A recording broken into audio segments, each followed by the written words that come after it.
Have you ever faced a moment in life when everything you believed in, everything you worked for, suddenly seemed meaningless? Have you ever stood at the edge of a decision so overwhelming that it shook the very foundation of who you are? We all encounter such moments, crossroads where the mind is clouded with doubt, the heart weighed down with fear, and the soul desperate for clarity. And so did Arjuna, the greatest warrior of his time. But unlike any ordinary man, his struggle was not just personal. It was a moment that would define the fate of an entire civilization. A moment so powerful that even time itself seemed to pause, waiting for the wisdom that was about to be revealed. For the next few minutes, I invite you to close your eyes. Let go of the worries that cloud your mind and simply listen. Allow these words to sink deep into your heart. Feel them, not just with your ears, but with your soul. And as you listen, imagine yourself in the midst of Kurukshetra, standing beside Arjuna, as I reveal to him and to you the wisdom that will change the way you see life forever. This is not just Arjuna's story. This is your story. The battlefield stretched endlessly before us. The sun blazed overhead, casting a golden glow over the warriors standing in formation. Thousands upon thousands, each ready to fight, each ready to die. The sound of conch shells echoed through the air, signaling the beginning of a war that had been destined for years. On one side stood the Pandavas, fighting for righteousness, for justice, for the truth they had been denied. On the other, the Kauravas, hungry for power, unyielding in their greed. Arjuna, seated beside me in his grand chariot, was the hero of this war.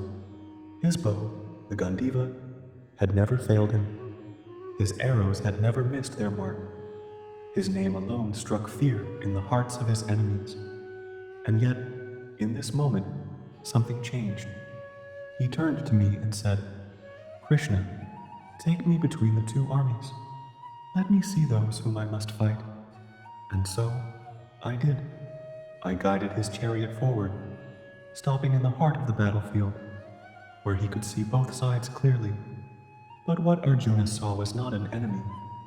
What he saw was his own bloodline, his grandfather Bhishma, who had once carried him as a child on his shoulders, his teacher Dronacharya, who had trained him from the time he could hold a bow, his uncles, his cousins, his friends, all standing against him, weapons raised, ready to fight.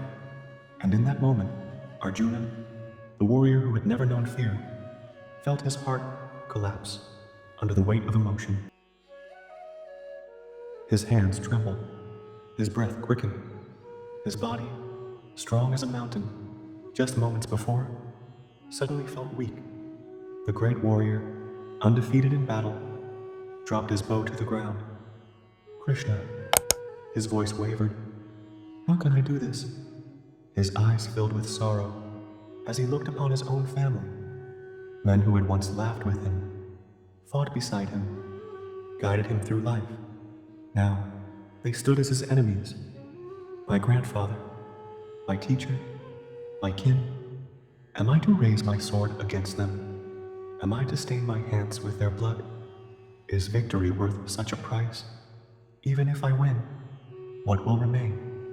A kingdom built on the graves of my own people? His breath grew shallow. His body shivered. He, the greatest warrior of his time, felt an unbearable heaviness pressing upon his soul. "I would rather renounce everything," he said. "I would rather die unarmed than kill my own." And with those words, he sank to the floor of the chariot, his spirit broken. Tell me, have you ever felt this way?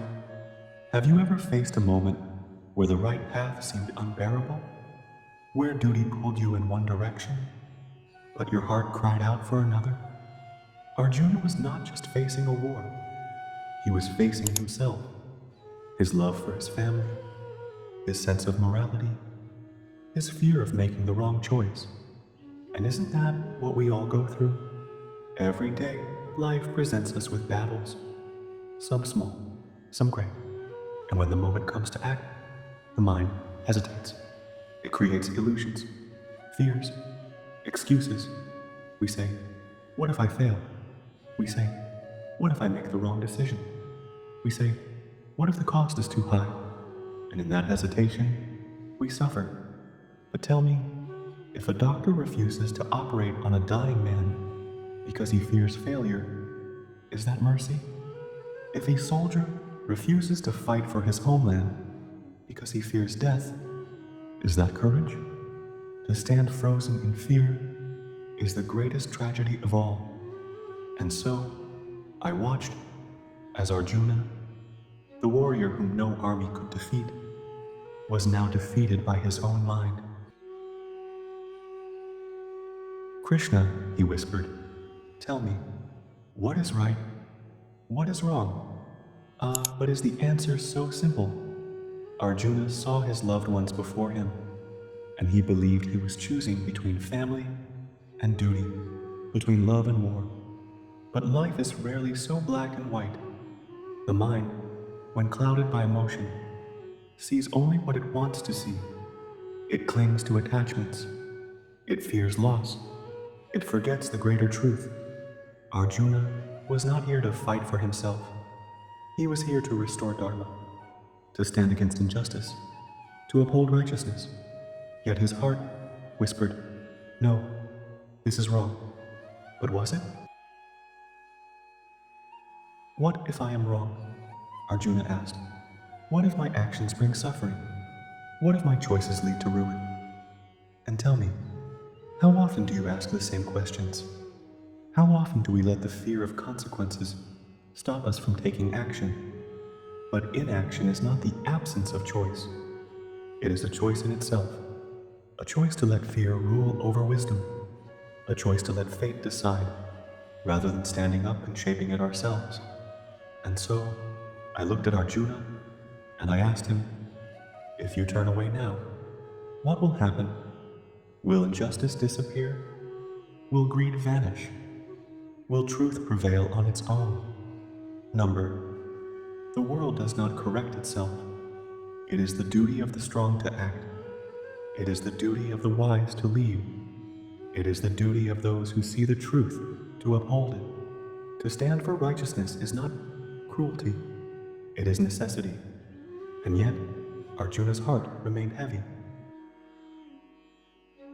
And so, at last, the greatest warrior of his time did something he had never done before. He surrendered. He turned to me, his voice weak, his spirit broken, and said, Krishna, I do not know what is right anymore. My heart is heavy, my mind is clouded. You are my guide. Tell me what I must do. This was the true beginning of the Bhagavad Gita. Not in war, not in bloodshed, but in surrender. The moment we set aside our pride, our doubts, our illusions, and open ourselves to wisdom, that is the moment transformation begins. Thus begins the sacred conversation, a dialogue that will reveal the deepest truths of existence, the nature of the self, the path to liberation, and the wisdom that transcends time.